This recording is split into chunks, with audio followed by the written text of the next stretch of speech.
Welcome to Amazing World Channel. Member states are unlawfully returning rejected migrants and asylum seekers to Afghanistan by putting their lives in danger, says Amnesty International. Iverna McGowan, who heads the NGOs European Institutions Office, told reporters on Wednesday 4 October a temporary moratorium on returns to the country is needed until conditions improve. There is a terrifying gap between the European politics and policies, and the realities on the ground, faced by those people who are being returned, she said. Afghanistan is under constant siege with pro-government forces fighting some 20 different armed groups, including the Taliban and the Islamic State. A suicide bomb attack in Kabul in May killed 150 and wounded more than 300. Twin blasts in July and August killed another 60 in the capital city.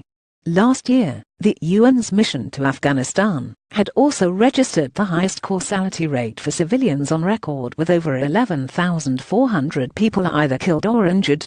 2017 is going the exact same way, noted Anna Shea, an Amnesty International researcher, who authored a report on the country published on Thursday 5 October. Willful blindness of EU and member states. The EU Commission's humanitarian branch, DG ECHO, recently described Afghanistan as an increasingly acute humanitarian crisis.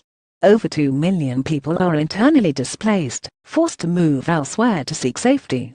But despite the rise in causalities and internally displaced, the number of Afghans returned to the country from Europe has increased by some 300% from 2015 to 2016, from 3,290 to 9,460.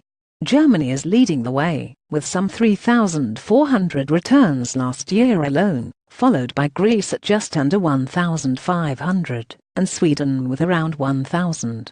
Both Finland and the UK consider anywhere in Afghanistan safe enough to return people. Sweden believes all Afghan provinces are safe except Helmand and Afghan. Some of the returns are coordinated by the EU's border agency, Frontex, whose return mandate has since expanded. Meanwhile, asylum recognition rates vary across Europe, with Bulgaria granting international protection to less than 2% of Afghans as opposed to 97% in Italy. The only way to describe the approach of the EU and the European governments of issuing returns to Afghanistan is willful blindness, said Shea. She noted people returned to the country live in constant fear of being killed or injured in attacks. Others risk persecution for their beliefs, their sexuality, or even looking Western. I have never met people so scared as people I met in Kabul, she said. Among them is the father of a family who had been kidnapped and held for ransom by the Taliban. Upon his release, the family fled Afghanistan in 2015 to Norway, only to be returned. A few months later, he was killed, says Shea. Others returned to the country, had lived most or all of their lives elsewhere, like in Iran. A European Commission spokesperson told this website in an email that it is working towards making Afghanistan more safe through political and diplomatic engagement, as well as in the areas of security and development. In general, it should be underlined that there is a clear need to pursue the creation of a safer, better environment and opportunities for all in Afghanistan, said the spokesperson. It also noted that return decisions to Afghanistan are taken by national authorities. Last October in Brussels, the EU had signed a joint way forward pact with Afghanistan that aimed to ease returns to the country.